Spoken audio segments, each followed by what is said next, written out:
শিক্ষা প্রতিষ্ঠানে ঈদুল আজহা ও গ্রীষ্মকালীন অবকাশ মিলিয়ে টানা ২০ দিনের ছুটি চলছে। তবে এই ছুটি কমিয়ে আনা হতে পারে।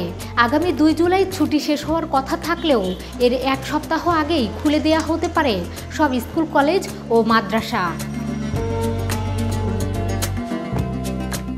শিক্ষা মন্ত্রণালয় এবং মাধ্যমিক ও উচ্চশিক্ষা অধিদপ্তর সূত্র বলছে, ঈদের পর শনিবার পুনরায় সাপ্তাহিক ছুটি ফিরিয়ে দেওয়া হতে পারে।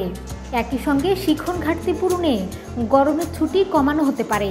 সূত্রটি জানায়, ঈদের ছুটি শেষে অফিস খুলবে বুধবার। প্রথম কর্মদিবস বা দ্বিতীয় কর্মদিবস বৃহস্পতিবার শিক্ষা প্রতিষ্ঠানের ছুটির বিষয়ে নতুন সিদ্ধান্ত আসতে পারে।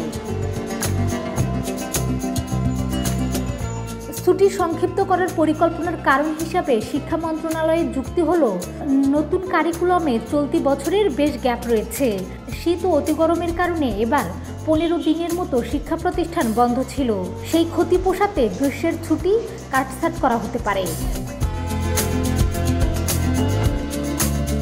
মাধ্যমিক এক শাখার একজন উপসচিব সংবাদ মাধ্যমকে জানিয়েছেন, বছরের শুরুতে তীব্র শীত ও মাঝামাঝি সময়ে প্রচণ্ড গরমের কারণে শিক্ষণ ঘাটতি তৈরি হয়েছে।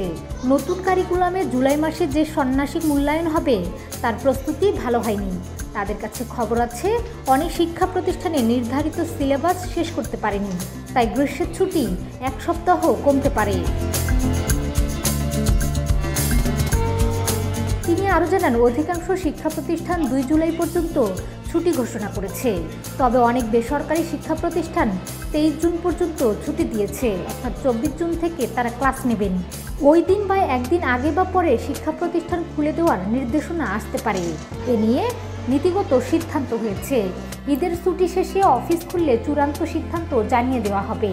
এছাড়া শনিবার পুনরায় ছুটি দেওয়া হতে পারে বলেও জানান তিনি।